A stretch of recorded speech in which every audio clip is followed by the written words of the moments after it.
Retirement মানে কিন্তু life শেষ নয়, রিটায়ারমেন্ট মানে কিন্তু সব গেল নয়, বা রিটায়ারমেন্ট মানে সব শেষ হয়ে গেল এমন কিছু কিন্তু নয়। রিটায়ারমেন্ট মানে হচ্ছে আপনার একটা নতুন জীবন শুরু হলো, যেখানে আপনার কোনো অব্লিগেশন নেই। আপনার এমন একটা লাইফ শুরু হলো যেখান থেকে আমরা কথাই বলি না, নিউ স্টার্ট, আপনি একটা নিউ স্টার্ট করতে পারবেন। আপনার অবসর জীবন কেমন কাটবে এটা কিন্তু সম্পূর্ণ নির্ভর করছে আপনার উপর। তার কারণ আপনি যদি অবসর জীবনের জন্য বা রিটায়ার্ড লাইফের জন্য সুনির্দিষ্ট পরিকল্পনা করে থাকেন তাহলে কোনো সমস্যা নেই, কিন্তু যদি সেটা না করা থাকে কিংবা আপনি যে পারপাসটা তৈরি করেছেন সেটা যদি সাফিসিয়েন্ট না হয়, তখন কিন্তু আপনাকে একটা সংকটের মধ্যে পড়তে হবে। কারণ বেশিরভাগ মানুষ গোটা জীবন অর্থাৎ তার কর্মজীবনটাই প্রচুর পরিশ্রম করে, ফলে তখনকার মতো একটা স্বাচ্ছন্দ্য পাওয়ার চেষ্টা করেন। বাট রিটায়ার্ড লাইফ নিয়ে যদি তার সুনির্দিষ্ট কোনো পরিকল্পনা না থাকে তাহলে তখন কিন্তু ওনাকে অনেক সমস্যার মুখোমুখি হতে হয়। আজকের ভিডিওতে আমরা সেই বিষয়ে আলোচনা করব, যাতে করে রিটায়ারমেন্ট প্ল্যানিং যদি ঠিকঠাক করে করা যায় বা কিভাবে সেটা করবেন এই বিষয়ে আমরা বিস্তারিত এখানে আলোচনা করব। নমস্কার, আমি সুকমল, এনচ্যান্টেড এডুকেয়ারে আপনাদের সবাইকে স্বাগত। এবারে জানি পেনশন প্ল্যান কেন এত গুরুত্বপূর্ণ বা রিটায়ারমেন্ট প্ল্যানিং কেন দরকার। প্রথমে একটা জানতে হবে যে আফটার রিটায়ারমেন্ট আপনার কিন্তু ইনকামটা একটু কমে যাবে। কীরকম কমবে? অলমোস্ট হাফ হয়ে যাবে যাদের পেনশন স্কিম আছে তাদেরও, অর্থাৎ অল অফ এ সাডেন আপনার ইনকামটা হাফ হয়ে যাবে। তো এটা একটা সমস্যা, তাই না? এদিকে কিন্তু বয়সজনিত কারণে চিকিৎসা খরচা অর্থাৎ মেডিকেল এক্সপেন্স সেটাও কিন্তু অনেকটা বেড়ে যাবে। ফলে ওই টাকার মধ্যে আপনি কীভাবে ম্যানেজ করবেন?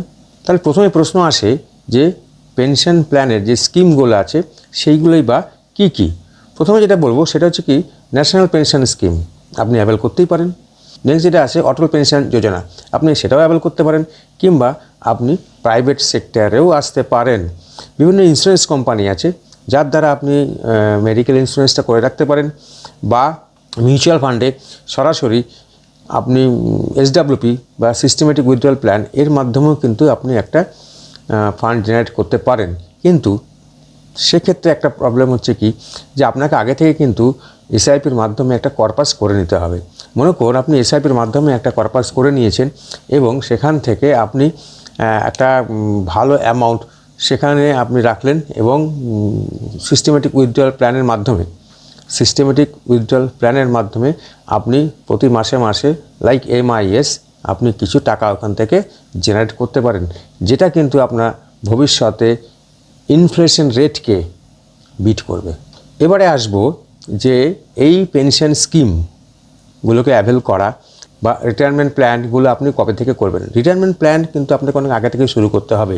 কেউ যদি মনে করে রিটায়ারমেন্টে 5 বছর আগে শুরু করলাম কি 3 বছর আগে শুরু করলাম, ইট ইজ টু লেট।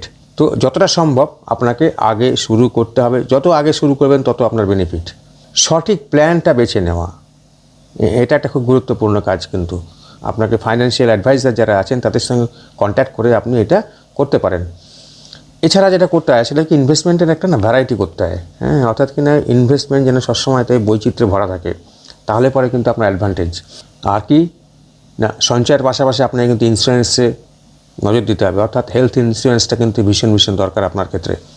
দেখুন, কোনো কিছু কিন্তু স্ট্যাটিক নয়, আপনাকে কিন্তু ধরে নিতে হবে যে প্রত্যেকটা ক্ষেত্রে একটা ভার্সাটাইল বা স্ট্যাটিক নয় অ্যাটলিস্ট, অর্থাৎ আপনি যাই করুন না কেন সেটাকে মাঝে মাঝে একটু পর্যালোচনা করতে হবে যে ঠিকঠাক হচ্ছে কি না, তবে আপনার ক্ষেত্রে কিন্তু বেনিফিট। আমি তো বলবো আজ থেকেই ভাবুন। আপনার বয়স যদি 30 হয়ে থাকে, if you are 30+, no problem, আপনি আজ থেকে শুরু করুন। কারণ 30 বছর বয়সে যদি আপনি পেনশন প্ল্যানটা শুরু করেন, বিশেষ করে যদি এসআইপি একটা শুরু করে দেন, তো 30 বছর ইউ কান্ট জাস্ট ইমাজিন যেটা কর্পাসটা কোথায় যেতে পারে। এবং সেখান থেকে আপনি অনায়াসেই সিস্টেমেটিক উইথড্রয়াল প্ল্যানের মাধ্যমে আপনার একটা সেকেন্ডারি বলবো ইনকাম সোর্স আপনি বার করতে পারবেন। সবশেষে একটা কথাই বলি, রিটায়ারমেন্ট মানে কিন্তু লাইফ শেষ নয়, রিটায়ারমেন্ট মানে কিন্তু সব গেল নয়, বা রিটায়ারমেন্ট মানে সব শেষ হয়ে গেল এমন কিছু কিন্তু নয়।